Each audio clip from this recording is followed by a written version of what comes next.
Hello friends, welcome to my channel the science fever. आज मैं आप लोग को बताने वाला हूँ लैटिस एनर्जी और फजांस रूल के बारे में कि ये क्या होता है, ये क्यों जरूरी है। क्योंकि मैं नेक्स्ट वीडियो में आप लोग को बताने वाला हूँ कि उसका थर्मल स्टेबिलिटी कैसे वेरी करता है पीरियोडिक टेबल में, सॉल्युबिलिटी कैसे वेरी करेगा, मेल्टिंग पॉइंट और बॉइलिंग पॉइंट कैसे वेरी करेगा। ठीक है, तो उसको जानने से पहले हम लोग को लैटिस एनर्जी और फजांस रूल के बारे में आपको जानना चाहिए। ठीक है, तो शुरू करते हैं। तो सबसे पहले हम लोग देखते हैं लैटिस एनर्जी क्या होता है। ठीक है, तो आप लोग को पता होगा अगर कोई एटम है मान लो x, ठीक है, अगर ये सॉलिड स्टेट में है तो इसको सबसे पहले हम गैस में कन्वर्ट करते हैं।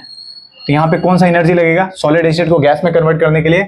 यहाँ पे सब्लिमेशन एनर्जी का यूज होता है, सब्लिमेशन एनर्जी। ठीक है, फिर कोई अगर गैस में कन्वर्ट हो गया, फिर इसको अगर कैटाइन में कन्वर्ट करना हो, अगर इसको कैटाइन में कन्वर्ट करना हो, ठीक है, तो इसका एक इलेक्ट्रॉन निकालना पड़ेगा। तो यहाँ पे कोई अगर आइसोलेटेड गैसेज एटम से अगर एक इलेक्ट्रॉन निकालते हो तो यहाँ पे कौन सा एनर्जी यूज होता है? Ionisation energy. और एनर्जी क्या होगा? पॉजिटिव होगा, क्योंकि ये एंडोथर्मिक प्रोसेस, यहाँ पे एनर्जी रिक्वायर्ड है। यहाँ पे कैटाइन बना। ठीक है, कोई वाई एटम लेते हैं जो सॉलिड स्टेट में है, इसको फिर आप कन्वर्ट किए गैसियस एटम में। ठीक है, और जब ये एक इलेक्ट्रॉन गेन करेगा तो कन्वर्ट क्या हो जाएगा आपको? वाई माइनस गैसियस एटम में कन्वर्ट होगा यहाँ पे। ठीक है, तो यहाँ पे जो एनर्जी का यूज होगा उसको बोलेंगे फर्स्ट इलेक्ट्रॉन गेन एंथैल्पी ना, फर्स्ट इलेक्ट्रॉन गेन एंथैल्पी होगा यहाँ पे। और ये क्या होता है? ये एनर्जी आपको नेगेटिव होता है। ठीक है, और जब ये एक मोल ऑफ कैटाइन और एक मोल ऑफ एनाइन दोनों गैसियस स्टेट में अगर कंबाइन करता है, दोनों अगर गैसियस स्टेट में कंबाइन करेगा तो एक मोल ऑफ सब्सटेंसेस बनाएगा अगर सॉलिड स्टेट में अगर बना रहा है। ठीक है, इसका मतलब एक मोल ऑफ कोई भी सब्सटेंस अगर सॉलिड स्टेट में बना रहा है from its one mole of its cation and one mole of its A9, तो यहाँ पे जो एनर्जी का इन्वॉल्वमेंट होता है इस एनर्जी को हम बोलते हैं लैटिस एनर्जी। लैटिस एनर्जी, या दूसरे शब्दों में ये बोलो कि अगर एक मोल ऑफ कोई सब्सटेंस है, ठीक है, सॉलिड स्टेट में, उसको ब्रेक करके उसको गैसियस कैटाइन और एनाइन में कन्वर्ट करने के लिए जितना अमाउंट ऑफ एनर्जी रिक्वायर्ड होगा that is called lattice energy. ठीक है, तो यहाँ पे जो भी एनर्जी का इन्वॉल्वमेंट होगा उसको क्या बोलेंगे हम लोग? लैटिस एनर्जी बोलेंगे। ठीक, तो देख लेते हैं लैटिस एनर्जी क्या क्या चीज पर डिपेंड करता है। तो ये जो लैटिस एनर्जी है, आपको factors affecting the lattice energy, कौन कौन सा फैक्टर है जो लैटिस एनर्जी को अफेक्ट कर सकता है वो देख लेते हैं। तो सबसे पहले है कि मैग्नीट्यूड ऑफ चार्ज।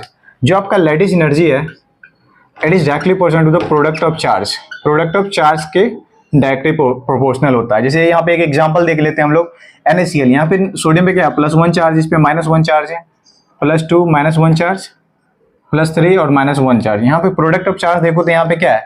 यहाँ पे ज्यादा है, इसमें प्रोडक्ट ऑफ चार्ज यहाँ पे ज्यादा है। अगर प्रोडक्ट ऑफ चार्ज ज्यादा होगा यहाँ पे, मतलब मैग्नीट्यूड ऑफ चार्ज अगर ज्यादा है तो उसका लैटिस एनर्जी ज्यादा होता है, तो इसका लैटिस एनर्जी ज्यादा होगा फिर MgCl2 का, फिर NaCl का। ठीक है, उसका दूसरा देख लेते हैं हम लोग, size of cation. Size of cation पे कैसे वेरी करता है? ये जो लैटिस एनर्जी होता है this is inversely proportional to the size of cation and size of anion. ठीक है, तो यहाँ पे एक एग्जांपल देख लेते हैं कैसे।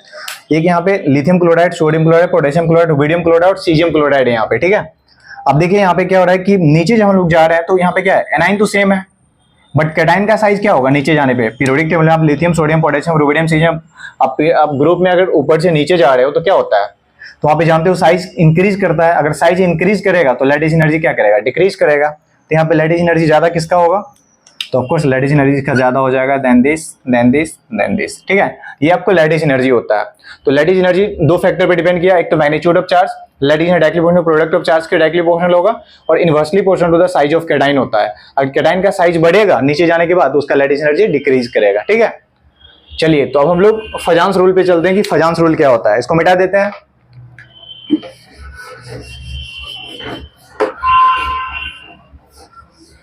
अब देख लेते हैं हम लोग फजांस रूल क्या होता है। ठीक है, तो फजांस रूल को हम लोग समझते हैं अच्छे से। फजांस रूल बेसिकली ये बोलता है कि कोई भी अगर आयनिक कंपाउंड है तो आयनिक कंपाउंड में भी थोड़ा बहुत क्या होता है? कोवैलेंट कैरेक्टर होता है, उसको एक्सप्लेन करता है फजांस। ठीक है, फजानिक साइंटिस्ट थे जो एक्सप्लेन किए कि कोई भी अगर आयनिक कंपाउंड है तो उसमें भी कोवैलेंट कैरेक्टर होगा थोड़ा बहुत। कैसे देखते हैं हम? तो यहाँ पे मान लीजिए कोई कैटाइन है, ठीक है, कोई कैटाइन है यहाँ पे, और एक मान लीजिए एनाइन है, एनाइन है और कैटाइन है। कैटाइन मान लेते हैं X+ और एनाइन मान लेते हैं Y-।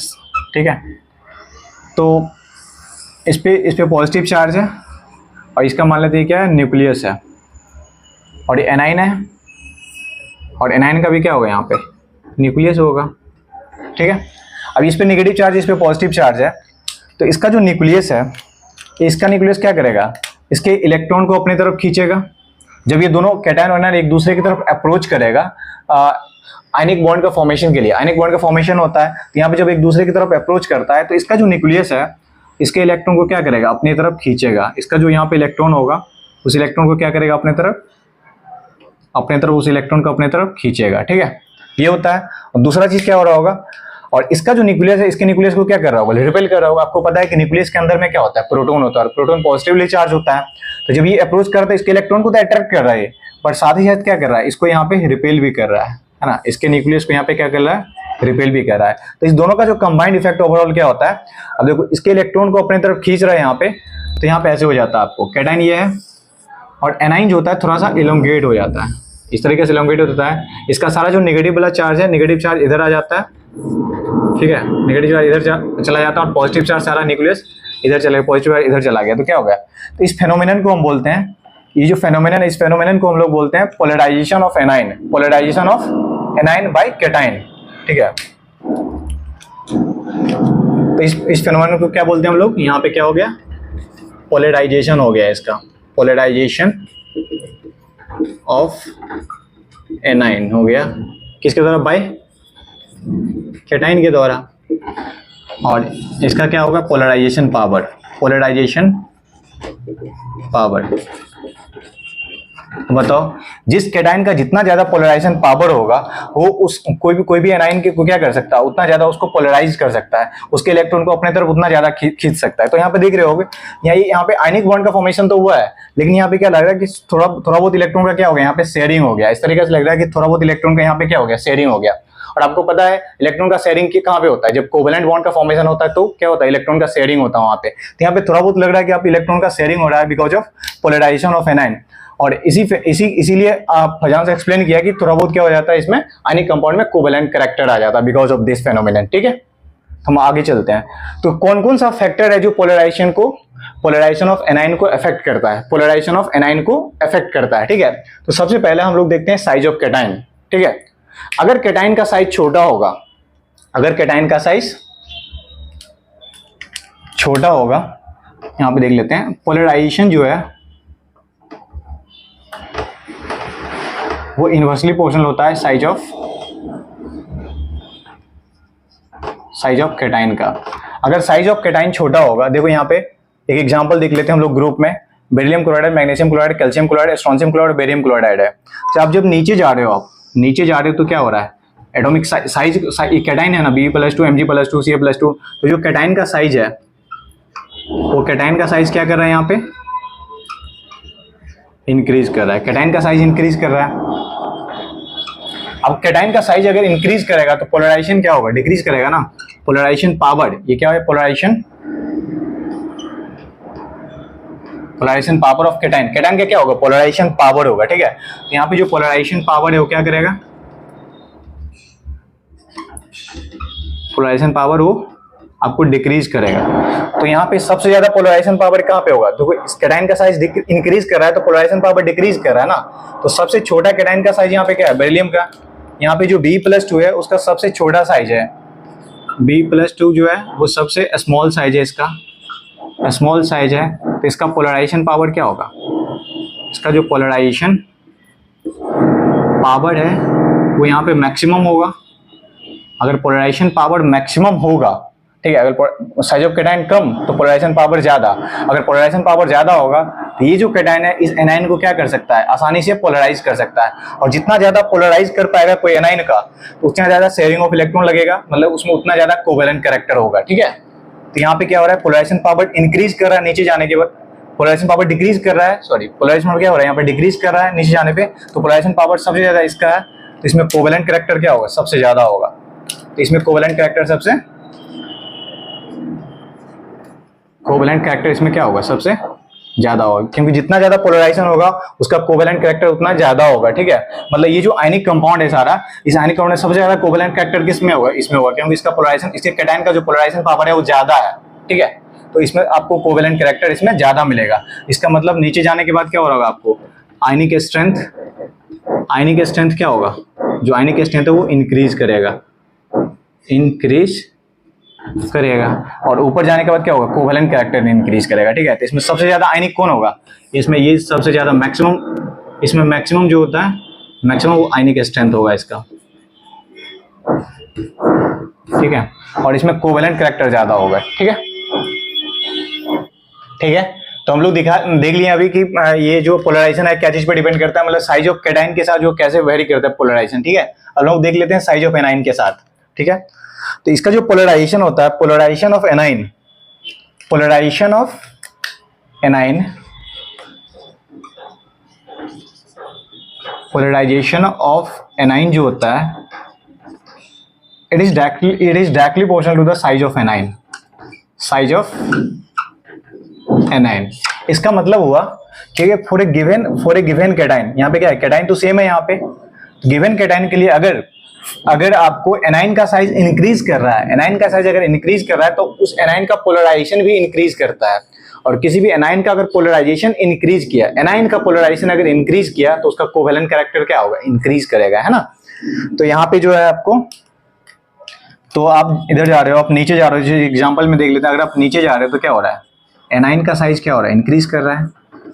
तो एनाइन का साइज अगर इंक्रीज करेगा, एनाइन का साइज अगर इंक्रीज करेगा तो क्या होगा, आपको पोलराइजेशन इंक्रीज करेगा, और पोलराइजेशन इंक्रीज करेगा तो कोवेलेंट कैरेक्टर क्या करेगा, इंक्रीज करेगा।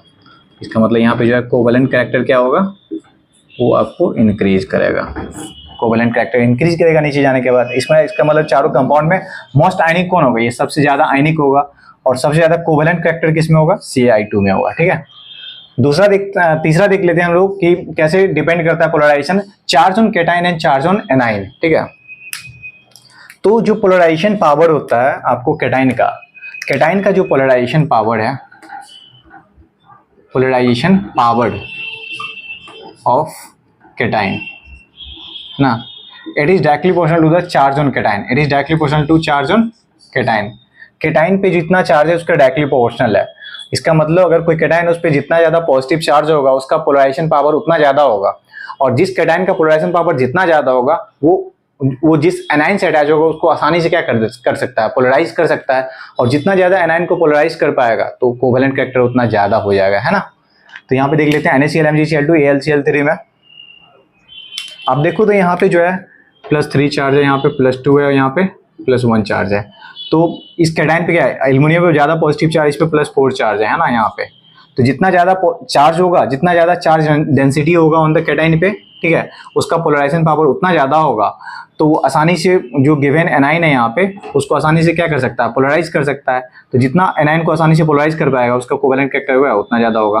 तो नीचे आने पे क्या होगा, कोवेलेंट कैरेक्टर इंक्रीज करेगा, कोवेलेंट कैरेक्टर वो इंक्रीज करेगा ना, इंक्रीज करेगा यहाँ पे, मतलब आयनिक कैरेक्टर क्या होगा यहाँ पे, डिक्रीज करेगा, और कोवेलेंट कैरेक्टर इंक्रीज करेगा। ठीक है, तो इस चारों में मोस्ट आयनिक कौन होगा, NaCl में आयनिक कैरेक्टर ज्यादा होगा, और SiCl4 में कोवेलेंट कैरेक्टर ज्यादा होगा इस सब में। ठीक है, अब एक और एग्जांपल देख लेते हैं, Ag2Cl2 और HgCl2 है। यहाँ पे देखो, यहाँ पे मरकरी का पॉजिटिव चार्ज +2 है, यहाँ पे +1 में है। ठीक है, तो चार्ज अगर कैटाइन पे ज्यादा चार्ज है तो उसका पोलराइजेशन पावर ज्यादा होता है, तो उसका कोवेलेंट कैरेक्टर क्या होगा, ज्यादा होगा, क्योंकि इस एनाइन को जो है ये ज्यादा पोलराइज कर पाएगा in compare to this. That's why इसमें जो कोवेलेंट कैरेक्टर होगा वो ज्यादा होगा।